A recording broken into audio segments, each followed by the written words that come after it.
Hello and welcome to the Gopherwood Lounge. I'm ArcPress Senior Editor DJ Butler. Come on in out of the rain. Before I get to our main attraction here, I want to remind you to like the video, hit the notification bell, subscribe to the channel, come over to X and follow us at arc_press. And I'll put the link in the description. Go over and check out our Kickstarter, which as of right now. As of when I expect to post this, we're about halfway through. We have more than 2 weeks remaining the Kickstarter of Larry Correia's American Paladin, including the side quest graphic novel Dust Sacrifice. Today, I'm excited to talk to Alex Wisner. Alex, welcome to the show. Thanks for having me. Alex is. I'm going to learn more about Alex today, I think. But the reason, one of the many reasons to have Alex on, the reason that like really ties us to the calendar here is because Alex is the graphic artist who did Dust Sacrifice with Larry. And so when you were looking at the preview panels for that,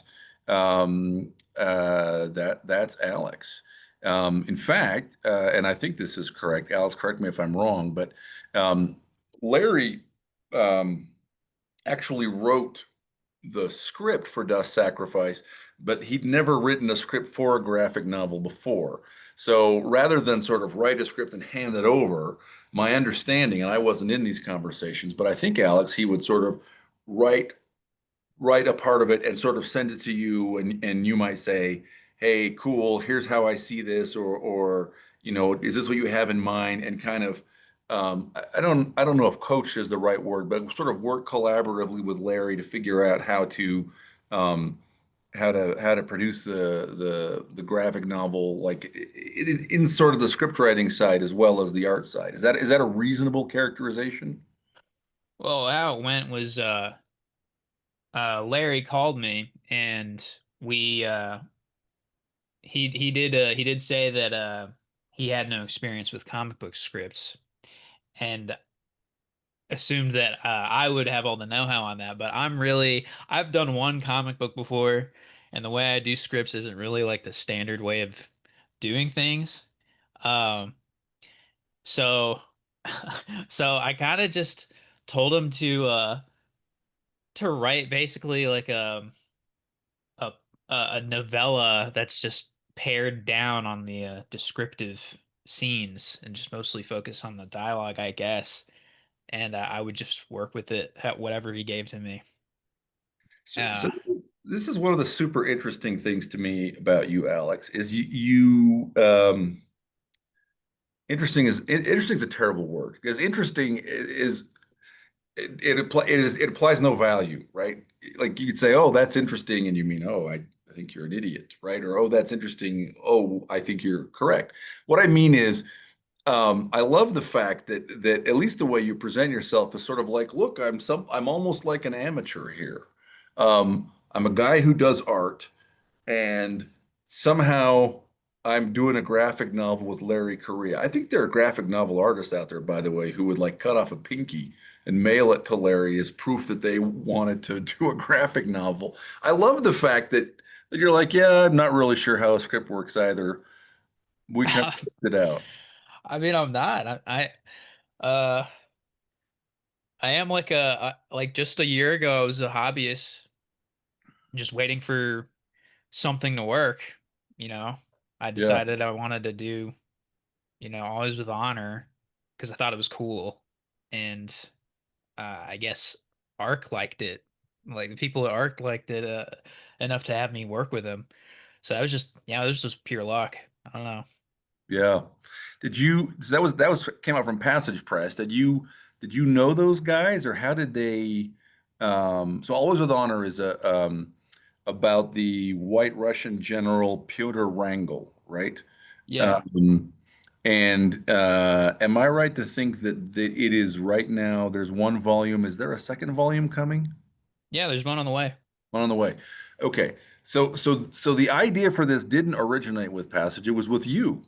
This is a project you just wanted to do. Yeah. I mean, I figured that they probably would have done one eventually without me, but like it was like a an indie venture by me just because yeah, I just thought it was cool. I thought there needs to be more uh, historically based graphic novels out there. Yeah, that's fantastic. Are you a graphic novel reader? Yeah, uh, not like American mostly. It's been a while. So that's interesting because I think one of the I think you might even have made this characterization, but I think one of the influences it's easy to boy, I'm going on a limb here. You might shoot me down.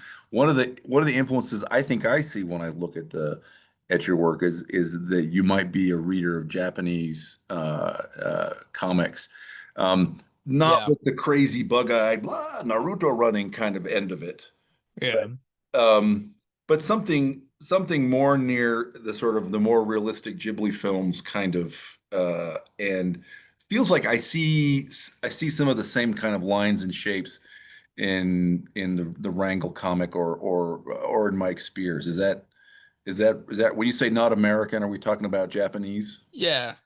That's pretty accurate. It's mostly like Japanese like manga stuff. Yeah, That's not like, obviously as a kid I wasn't really reading that kind of stuff yet, but like that is my I think my primary influence now. yeah, interesting. What were you reading as a kid? Probably what like every other kid was reading, like Bone Mm. by Jeff Smith.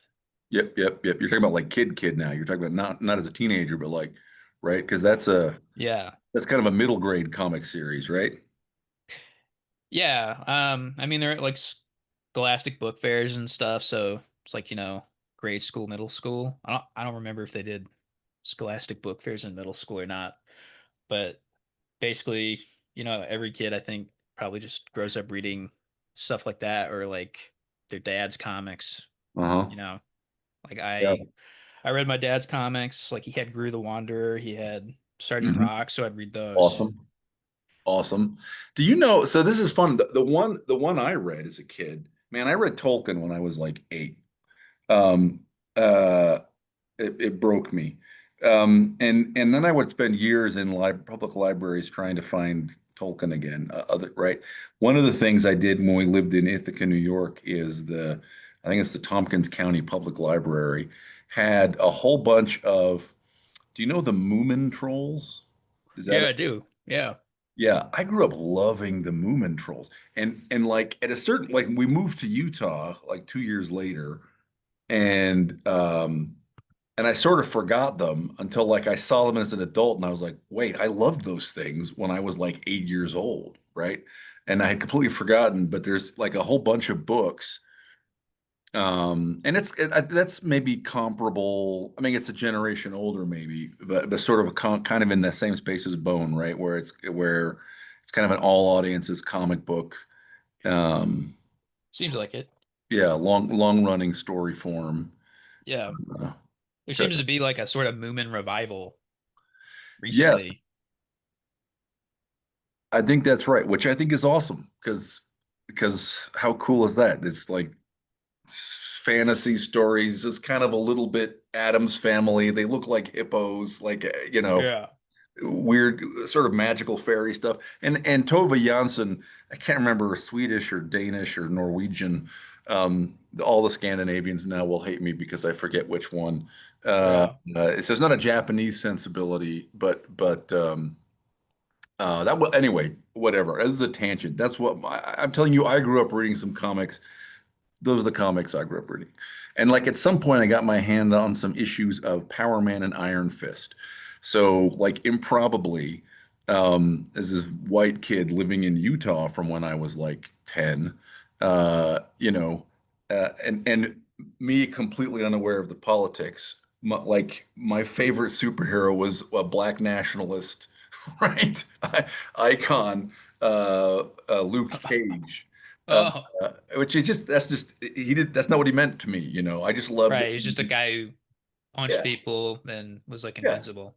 yeah. And I loved yeah, I love the heroes who could take a beating. Like to this day, it feels to me like the basic human skill, the basic superpower any human needs is the ability to stand back up again, right? You've been punched, Hmm. your feet were kicked out from under you. You gotta stand like because like we're all defeated all the time. And like that's it. Like that's he's a hero who like you didn't matter what you did. You hit him with a dump truck, right, you threw him in a furnace, like he stood back up again. So Yeah. I love that character. Yeah. People admire characters who do stuff like that. They're Yeah. able to get back up. They're able to take the punches. Yeah. So where did you grow up? If I can ask, it's a personal question. Uh, Ozarks mostly. Oh, the Ozarks. Okay. Yeah. So does that mean we're talking about like I'm gonna really mess up my geography here. Are we talking about like Arkansas or Alabama or something? More so in the Arkansas area. I don't want to Okay. say exactly where, but Okay. All right. Fair enough. around, Arkansas, Okay. All right. Okay. Fair Arkansas, enough. Missouri, that area. Yep. Yep. Yep. Yeah. Pretty country. My brother Daniel lives in St. Louis, so uh, I, I drive north of the Ozarks, I think, going to visit him. Yeah, I love the Ozarks. I think it's one of the prettiest places in America. And I've been out to Glacier National Park. Like, Yeah. I don't think it's not Glacier National Park, but I think it holds its own. Yeah. Yeah. So, so how did you get into writing? When you were a kid, was there some point where you were like, I'm reading Bone or I'm reading whatever, and you said, man, I'm gonna do this. I liked reading a lot when I was a kid. I'd read The Hobbit like over and over and over again. So, uh, and I guess various other like YA fiction. Hmm. Uh, but it was mostly like comic books, I think that I was reading. I liked drawing, I liked looking at pictures. So, I didn't like have like a conscious thought to like be a writer. Hmm. I think it was mostly I was just making up stuff so that I could draw pictures. Hmm. Like, yeah. So it's interesting that when was the Always with Honor, was this your first kind of I don't know, like full-sized project? Like it's a pretty big undertaking. You're going to do a graphic novel. Was that a big step for you, or is that the kind of thing you'd been doing already? That was a huge step. Before that, I think I've not drawn like a full comic before that. Like there was a project I was working on before Always with Honor that kind of fell apart really early on. Yeah, Uh, I just wasn't there artistically yet. yeah, Uh, so Always with Honor really is just actually the first comic book. Anything before that was just uh just single drawings of like a pose or a page filled with like sketches of a character's head or just character designs and maybe like locations and things like that. Nothing nothing complete. yeah. So I think I've been sort of inadvertently doing you wrong here because uh, so you wrote Always with Honor as well as illustrated. So like people shouldn't think of you as, hey, this guy draws pictures. Like, you're a storyteller, and part of that is that you draw pictures. Yeah. Yeah. Uh, Always honors based on a memoir, but yeah, I do a lot of the writing and stuff, especially at the point that it's at now. It's not really gotten to the material covered in the actual memoir. It's a lot of like setup and mhm, like, setting up the context for the memoir, mhm. using a lot of like historical sources and stuff. Yeah. So, So, yeah. do you do other kinds of writing also? I mean, are there Alex Wisner short stories out there? Nope. Just Okay. always with honor. Okay. Okay. Um, Very cool. So I know you've done other illustrations for Passage. I want to talk about those because I'm a big fan. But how on earth? I think I was trying to ask this question earlier and didn't phrase it right. How on earth did you get hooked up with Passage? Did you pitch them? Did you send them like a whole here's this whole graphic novel I've written? Did you meet somebody in a bar one day? I was drawing I was drawing Always with Honor with the intention of posting it on like Patreon or Substack or something like as like a web comic. Mhm. And I would show there's an account on Twitter called Mystery Grove, and I kept sending him pages from Always with Honor, and like ask him questions about like what he, about what his thoughts on the memoir and like for like insight behind Peter Wrangle, or if he had any other like people I could talk to get like research material from or get advice from.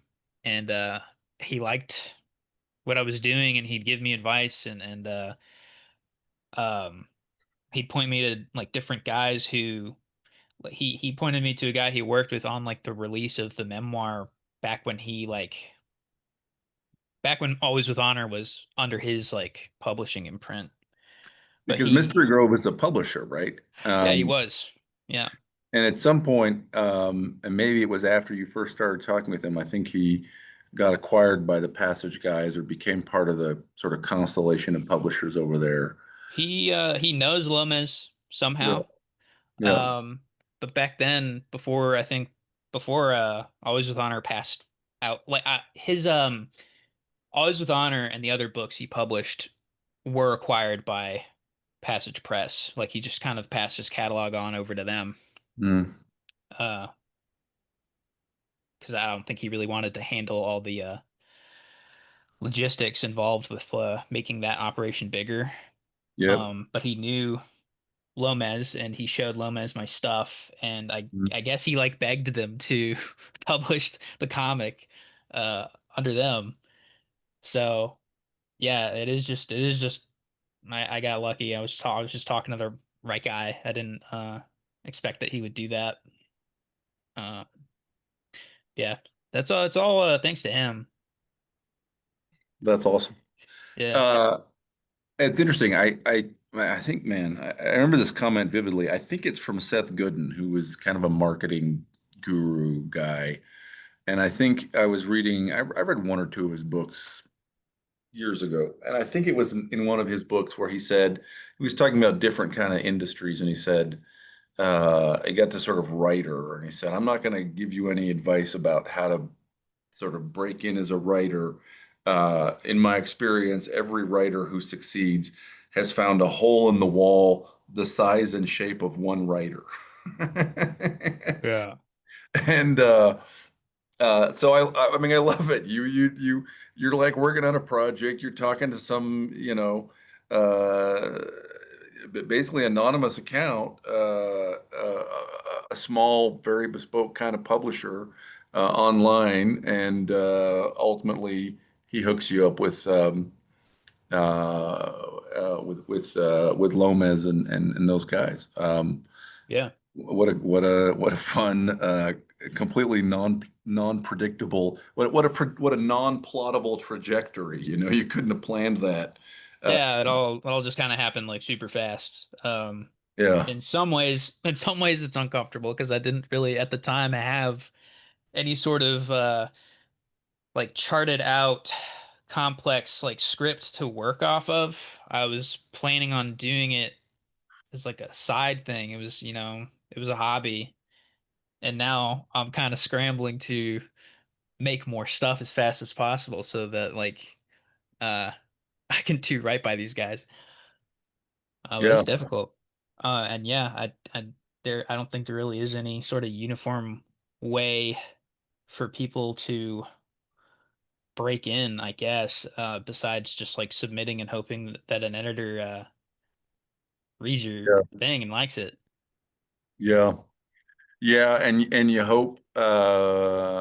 Yeah, you hope for that success. You hope for you just can't plan the lightning. You know, I watched a documentary on Mike Mignola, who's one of my I mean, if the Moomins were the and Iron Man was what I loved as a kid, you know, Hellboy, but especially Lobster Johnson have been favorites of mine as an adult. And man, that guy, you know, there was a little in Dark Horse Comics, a little independent publisher of people, and there's a publisher who's willing to like back people with really distinctive visions, right? Hellboy is strange compared to, I don't know, Superman or The Flash.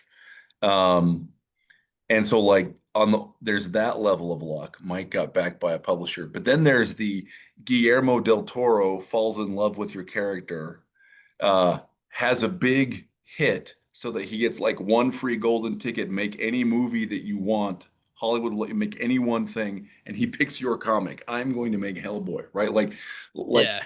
it's a great story. I love Mignola. I love that stuff. Man, lightning hit him twice. Hmm. Yeah. Um, Yeah. You can only hope to get that lucky.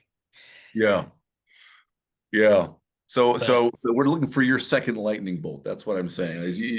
Mystery Grove and Lomez, but now we gotta get Guillermo del Toro to read Always with Honor or Denis Villeneuve or somebody.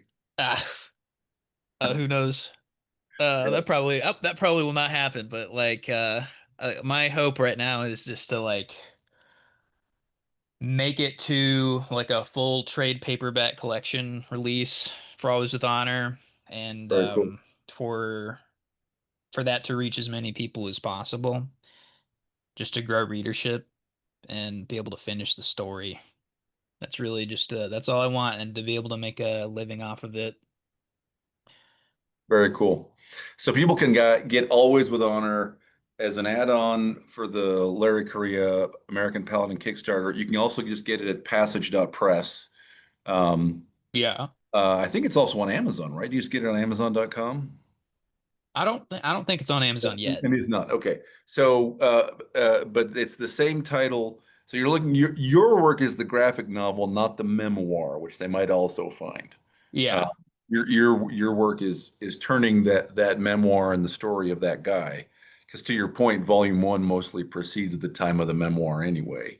Yeah, the graphic novel is more of like it is an adaptation, but at the same time it's pretty transformative. Like I do Mhm. intend on covering the entirety of the memoir, but I'm also Mhm. adding all this historical context around it by including like sort of cutaways to different figures at the time that would directly impact things that happen in the memoir.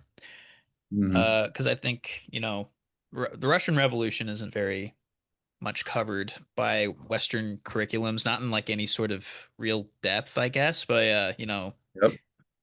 it's mostly just figures of the Red Army that are covered, and I think the White Army is virtually untouched. Or if it is touched upon, I think they probably use material from like uh what's his name? Uh Brusilov's memoirs, Mhm. which are defamatory, like Bolshevik propaganda. Yeah. This is how much of history works. Um, Yeah. yeah, the point of view of the writer matters a lot. So, okay, so volume one exists, volume two is on the way. How many volumes do you think it'll take you to cover the memoir? Is this like a 4 volume project or 10? Uh no, it's probably way longer than that, like probably like 30. Wow. So, okay, so hold on. So, how are you so committed to Wrangle that this is that you want to do? Do you just love the story? Is this guy a great uncle of yours or something? No, I just thought it was really cool. And if I start the story, I gotta finish it. Or else people are Okay. gonna be mad. They're gonna be disappointed. I would be disappointed. Um, I mean, Okay. nobody likes someone who can't finish something. That's Nobody likes fair. people who have commitment issues. So, Yeah. Wow. Okay. So My this goal is, is to get faster, I guess, because the releases have kind of been slow coming. But yeah, I guess I just got to get faster somehow. yeah. Or we're gonna sell enough copies. I mean, I haven't asked, but do you have a day job? You're doing something else to make a living, right? You're not selling enough comic books yet at this point. No, I'm mostly making a living off of freelance art, Oh, okay. doing Okay. stuff for Passage, doing stuff for Arc. I did make a good chunk off of Always with Honor, enough to last me like the past year. Okay. That's great. I'm thrilled to hear it. Awesome. So, but if we could sell enough of the graphic novels to free you from having to do freelance stuff, that might help accelerate the pace too. Yeah, that would. Not that I want to stop doing freelance stuff. I like helping the guys out at Passage and Arc. I like doing stuff. You know, Yeah. I like helping out. Yeah. So let's talk about some of those illustrations. They're pretty great. And I may see if I can get some of these from you and we can ask Brandon to put some of them in the video. First of all, you did an illustration for each of the first three Hardy Boys reprints, right?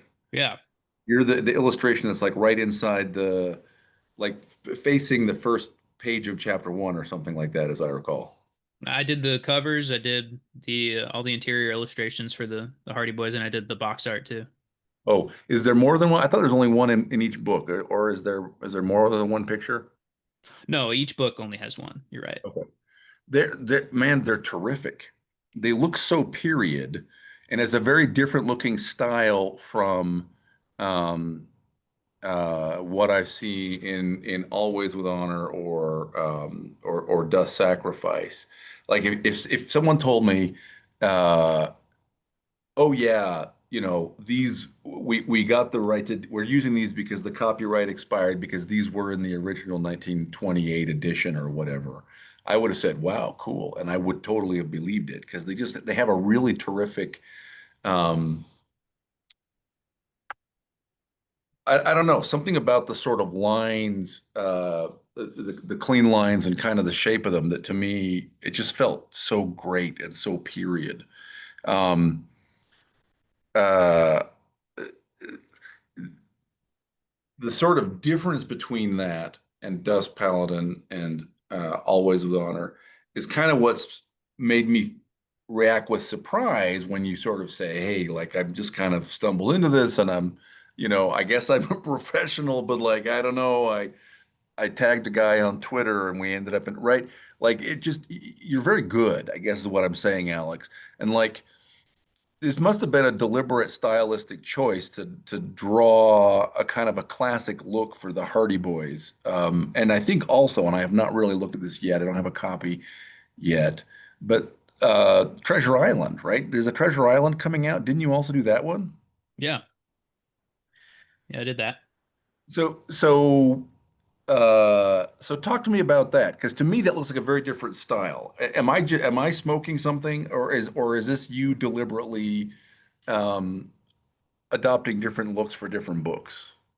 I do like to sort of change it up between projects. I like for each project to kind of have its own sort of identity, unless like directly requested otherwise. Uh, Yeah. Treasure Island, I tried to keep it sort of similar to Hardy Boys, like a little bit, Uh-huh. because they like that Yep. style at Passage. Because it makes them look like they all belong in the same kind of library of classics. Yeah, but I did get away with a little bit of uh, experimenting because that style uh, is sort of new to me, and it's Mhm.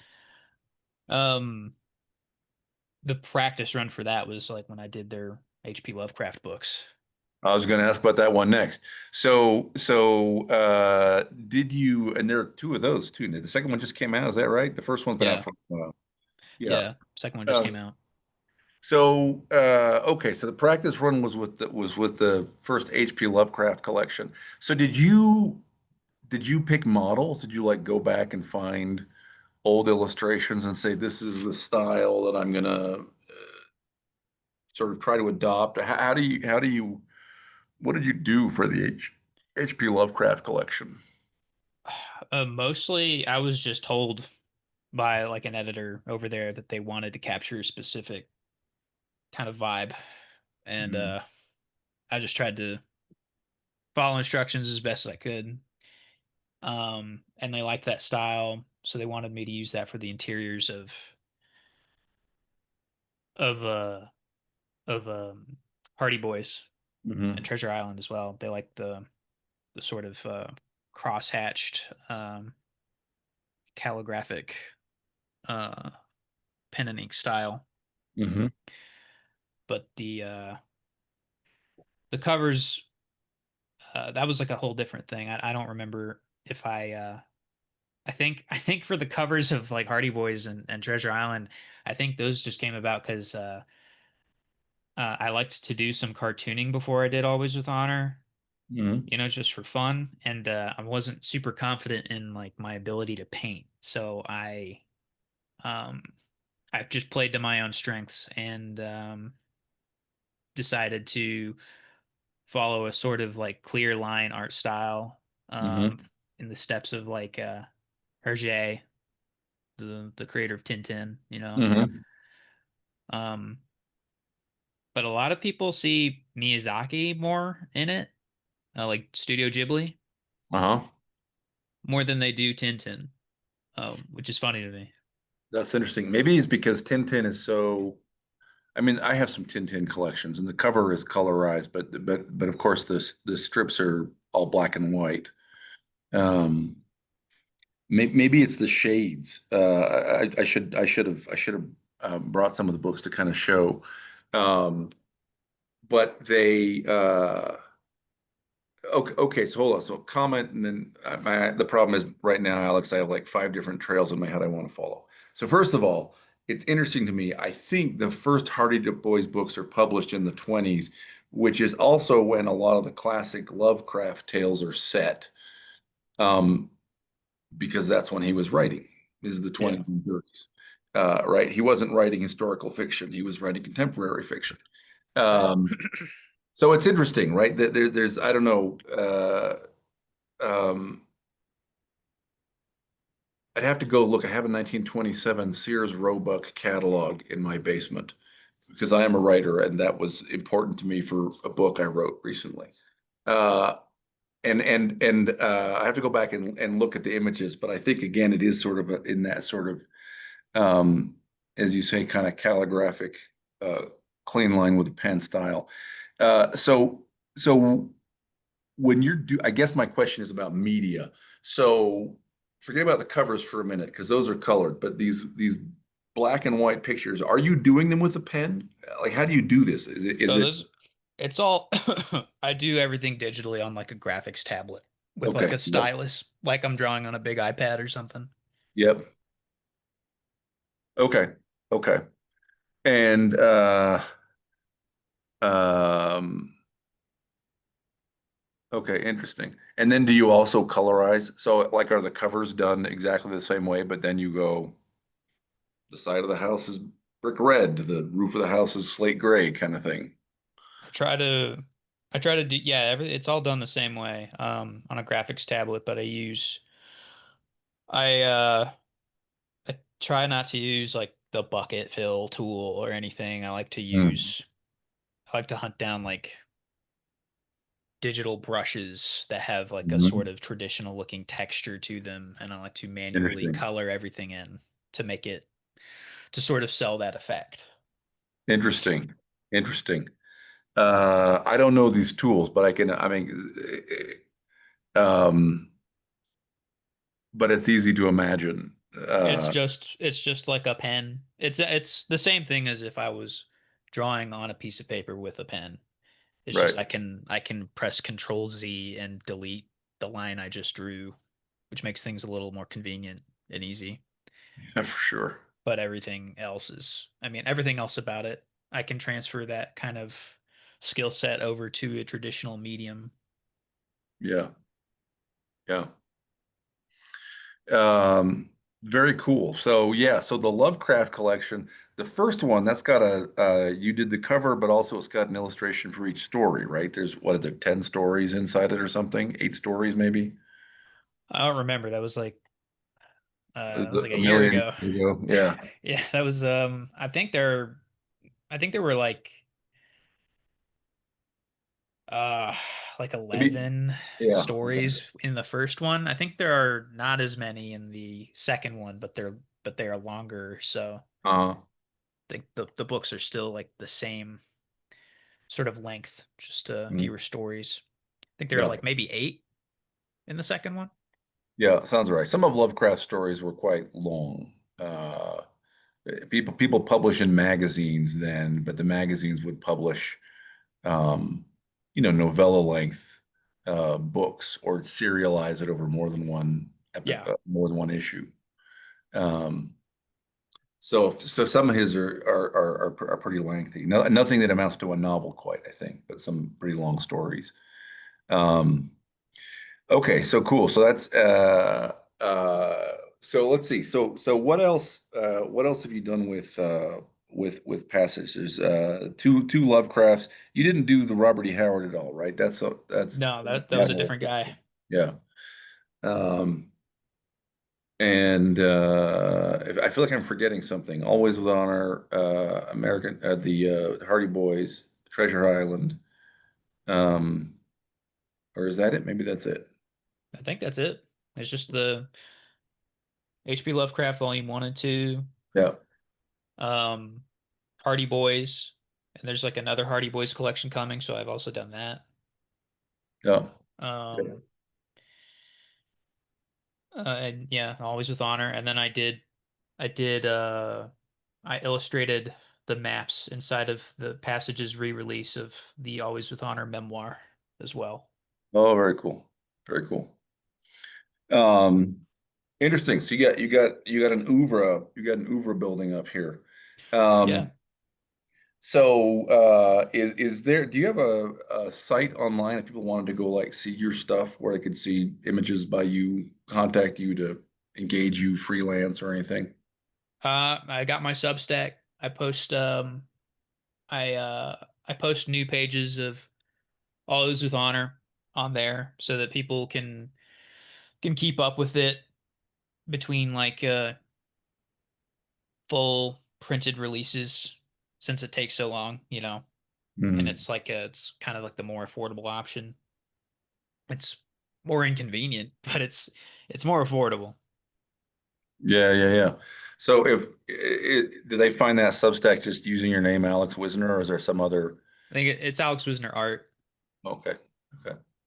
Um, Very cool. So I know we're sort of going in circles here. That's how my brain works. But the so you do digital stuff now. I think you're younger than I am. So maybe you've been doing digital all the time. But w was there a time when your art was pen and paper? How did you develop the skills? How did you learn how to do this? Mm, I mean, I think I've been doing digital for like 8 years or something. I'm Okay. 30. I'm 30 now, so I think it's been 8 years. But before that, I was doing just like I was getting like micron pens and drawing on just paper by a Michaels.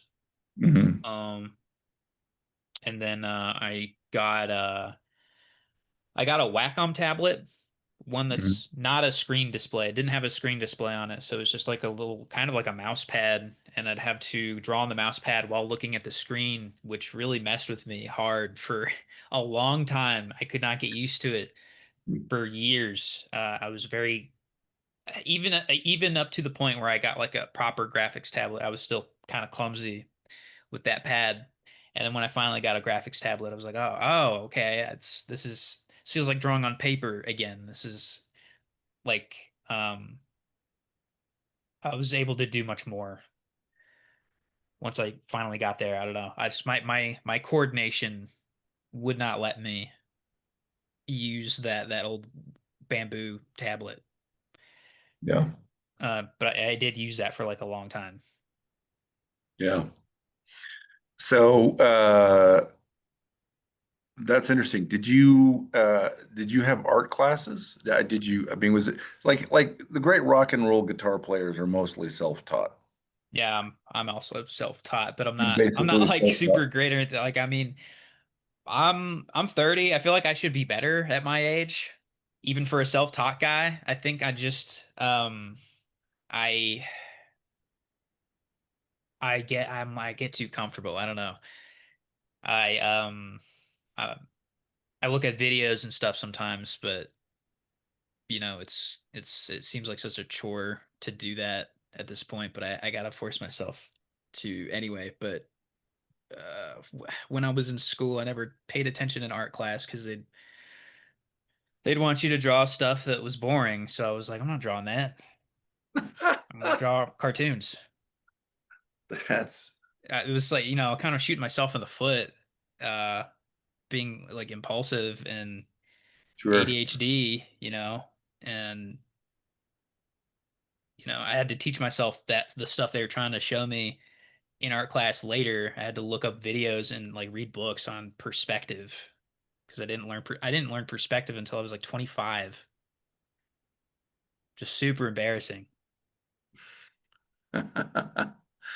Well, I mean, it took humans like, hundreds of thousands of years to learn it. So you're not right. Right, but I have the internet. I could have if I just wasn't lazy. Yeah. Yeah. That's funny. My sixth grade teacher, Mr. Cobia, uh, invited my parents in for a parent-teacher conference, and he told them that I had no imagination. And he told them, moreover, it was because Dungeons and Dragons had ruined my imagination. Mm. And it was because it's so dumb.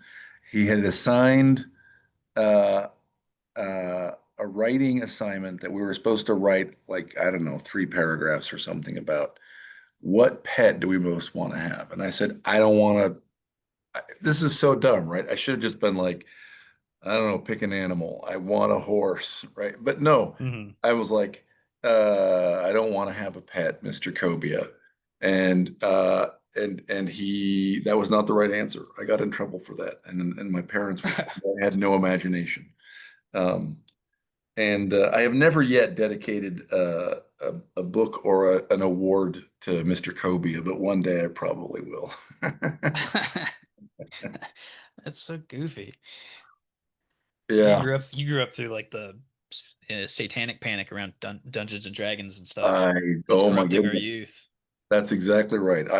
Yes, I was the rebel. I was the bad kid to some of my friends' parents right through high school. We had to make sure we were not, what we were doing was we had to be where the parents could see us, and it was clearly not Dungeons and Dragons, right? Look, we're playing Axis and Allies. It's Nazis and tanks, right? It's safe. Yeah, Uh, right. and, It's totally different when it's, right. American iconography. Right. Yes. Yeah. Yeah. My dad Um, also he grew up doing Dungeons and Dragons and stuff. I guess it was pretty weird in his case though, because he was also like a jock. He was like a track guy and like a oh yeah, football guy. that is pretty unusual. But he was growing up in like the 80s, like playing D&D and stuff. Yeah. Yep. Yeah. Crazy times. Crazy times. Every once in a while, you'll see the attitude still kind of rear its head, and someone will say video games cause people to commit murders, or Yeah. whatever. Yeah, Um, that was like a thing in the 90s and then just recently, everything happening. Uh right. you got It popped more up people again. taking the opportunity to talk Right. about how Halo is an RPG corrupting the youth. Right. Look at what this shooter said. I bet he played, uh, whatever, Halo or Yeah. World of Tanks or something. Just How? completely embarrassing themselves, like Right. not they don't know what they're talking about. People are laughing at them on social media like Halo's not an RPG. Right. Yeah. Yeah. Well, I mean, I went back in the 80s. I went to one kind of, you know, Thursday evening lecture about the panic by some speaker, and I didn't know anything. I didn't know anything about the rock bands he was talking about. He was quite convinced that if you played Another One Bites the Dust backward, that you heard that it would say, "Start to smoke marijuana, start to," right? He played the Yeah. wording. I couldn't hear it. I was like, I don't, it doesn't sound like, if I can't even hear it backwards, how would I hear it forwards? But like I knew he was It's wrong. subliminal. It's Yeah. subconscious. Your mind processes it backwards and unwrap. Yeah, no, it doesn't. Yeah. And and then but when he was talking about D&D and he was like, "Oh, and look, fiend folio, your children are learning how to worship these beings." No, they're not. No, they're not. They're pretending that they're level 32 paladins so they can go fight them. That's what they're doing, Yeah. right? Anyway, Yeah, it's wacky. yeah. America has a strain of Puritanism that every, I don't know, 20 or 30 years has to sort of rear up and try and claim a victim. You know, some kind of fun is going to have to be attacked. Uh, Right. uh, There's a certain, yeah, Puritanism kind of views art in a sort of like a demonic kind of a self-indulgence. I think yeah, the original Puritans kind of viewed art that way. It's like art is a gateway to demonic possession or something. yeah, yeah. Well, idols, right? Yeah. Don't make any idols, and the extreme of that is don't make any images of any things, right? And this is Yeah. in the Islamic world, you still have this today, where their art is intensely intense forms of calligraphy or abstract patterns. But usually, not always, because like there have been times and places where Muslim civilization has flowered and done Yeah, and there are different visual art. When sects you and think stuff about it, that right? yeah.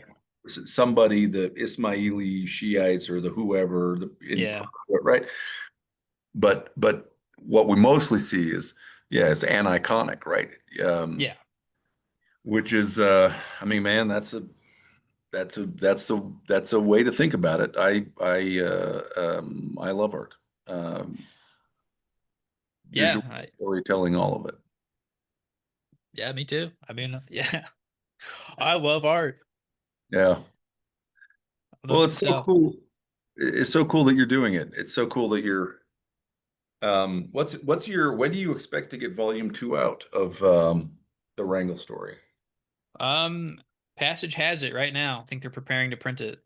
Okay, So, awesome, awesome. yeah, currently I'm working on the third one. Okay, wow, fantastic, very exciting. Well, that's fantastic. And if people wanted to engage you for freelance stuff, is that through your Substack? Is that the way to contact you?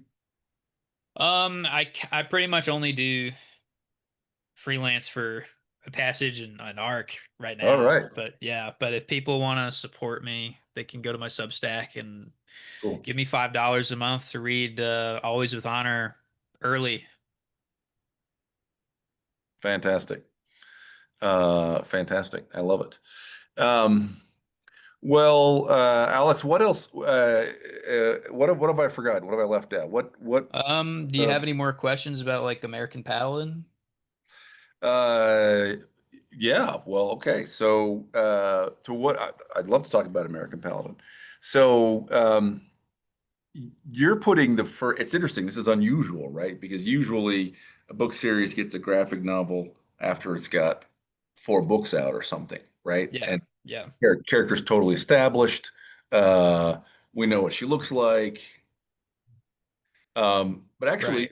you get to put out the first portrayal of Mike Spears.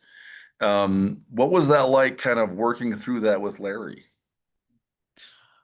Um, I mean Larry was pretty hands off for the most part. He gave me some details that he wanted me to have. He had he had like, photos and Like of gear? gear, like references of like, certain like actors and stuff. It's like to give me like the vibe of what this guy looked like. Oh, cool. And then he just let me interpret that, and then I came back to him with like a picture of the guy, and I guess I got it on the first go. He was pretty happy with it. That's awesome. So Yeah. what actors? Or should we guess? I I don't know. I don't really know the actor that he sent me, but it was from some show. I forget what it was. Oh, how interesting. It's not a show that I've watched before. So he said this guy, and he sent you a couple of screen caps or something. Yeah, yeah, basically. Uh, it was kind of fun getting to get to help determine this guy's overall look. Um, Yeah. Yeah, very cool. Not surprised Larry sent you pictures of like gear. Larry's audience, and you maybe have already heard this or have discovered it, is pretty savvy about gear and in particular about guns. I have And discovered that. Yeah, you have discovered, I think I drew, I think I drew Spears his knife yeah. placement, the way it's mounted on his chest rig. I think I Oh, drew right. that in the wrong place. Like So it's pointing up too high yeah, I think or it's the set too wrong high on direction or his. something. Yeah, it's set too high on his rig or something. And Yeah. people, I saw people pointing that out. I'm just like, and I can't go back and fix it. Yeah. There are too many places in the comic where Right. it's there, and I'd have to erase like the line work and the screen toning so many times, and there just isn't any time. So I'm just gonna chalk that up to artistic liberty. Yep. Totally. And that's just how he likes mounting his Right. knife on his chest rig, It's I guess. he learned the Venezuelan style of knife drawing, and it Yeah. relies on a higher positioning. Yeah, the good news Maybe is, he was in a hurry, I don't know. yeah, Larry's audience likes him, and I think I saw him posting, "Hey guys, it's a little mistake. Relax." And people are mostly, yeah, okay, all right, good point. It's a little mistake. Uh, Yeah, I'm not like a super big gun guy. Like I like guns, but I'm not I'm not knowledgeable on guns, and the only gun I own is an antique Mosin from World War One. yeah, So, okay, and it's I mean, I'd like to get more guns, I'd like to get some pistols, but man, they're super hard to draw. They're super hard to draw and like comprehend just from like pictures alone. Um, uh, with yeah, like their 100%. complicated geometry and like all the different like Right. holes to lighten up the body of the gun. And things move, and Things maybe it's not moving, obvious how they move unless you've seen them moving. you're right. Like it's partially why I mean, World War One weapons are super simple, but even then Yeah, they're very difficult to comprehend all the way unless you see them in action like a bunch of times. Just better to have reference that you can hold. yeah. It is funny to think like the Thompson submachine gun is like 100 years old now. Right. That is crazy. Yeah. Um, yeah. Well, so Larry does know guns. Larry, we may have to get As you, I could tell, yeah. yeah, we may have to get you out to his house. See if I can arrange this.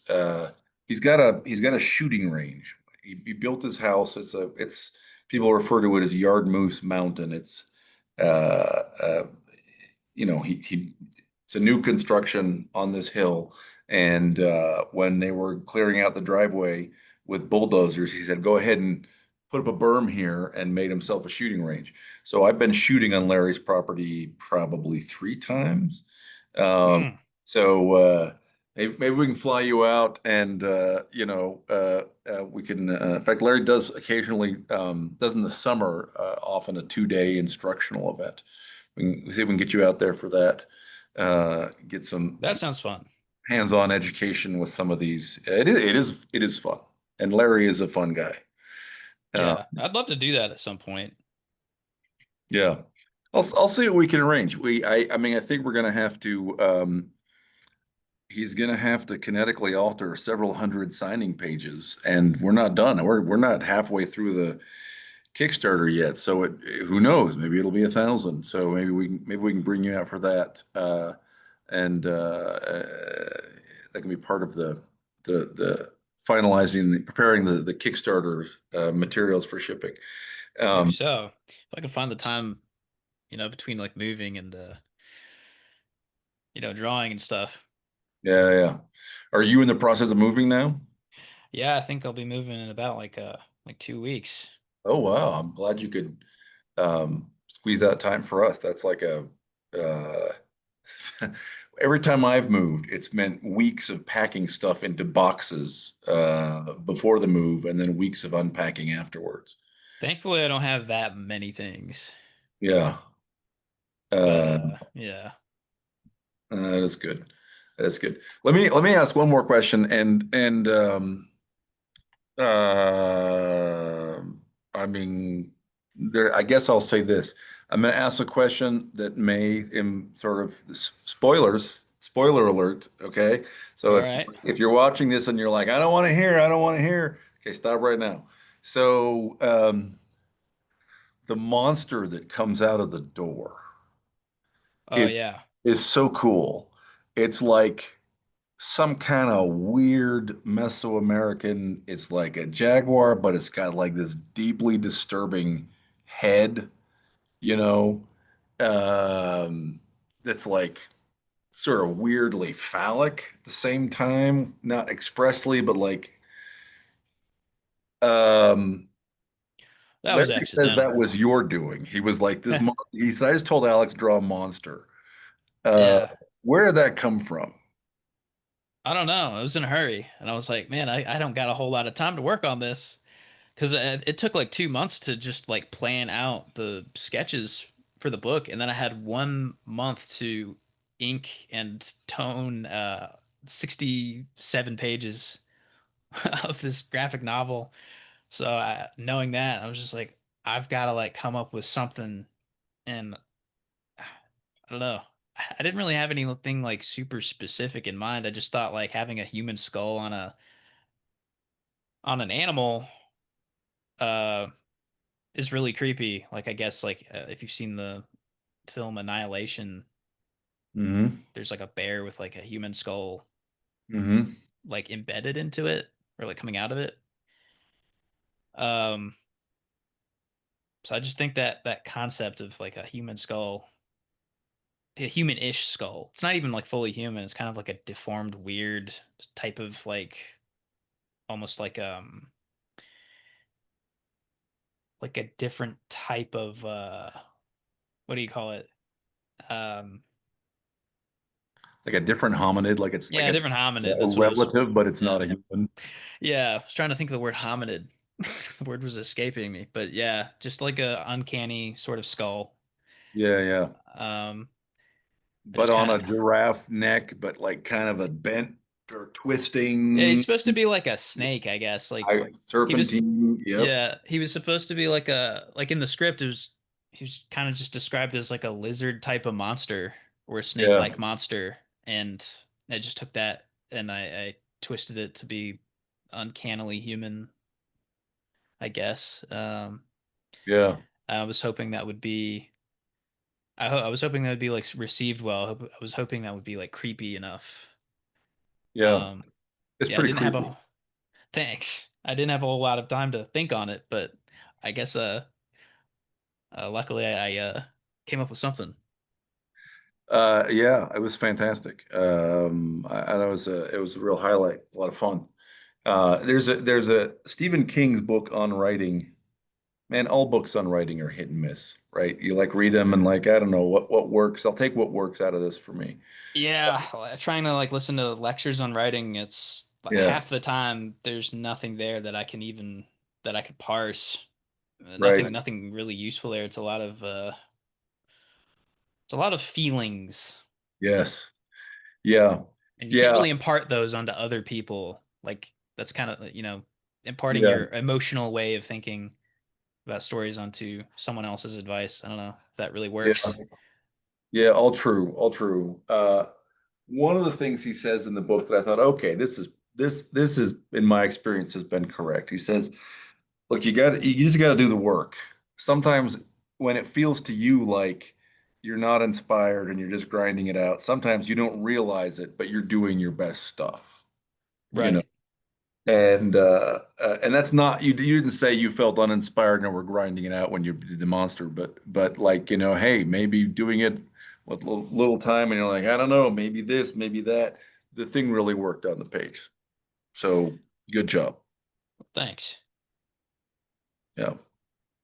Well, awesome. Is there anything else that our listeners should know about you? Uh, no, not that I can think of. Okay, awesome. Well, I'm glad to you came on. I think we will probably do an update on the American Treasure Hunters. I don't know, in a few weeks. So I may invite you to come back on for some of that discussion with us. Kind of see how that goes. Sure thing. Um, but in the meantime, thank you, Alex, very, very much for joining us. Of course. Um, and to the listeners, thank you all for taking an hour of your time to listen to me and Alex talk. And remember, the humans win in the end.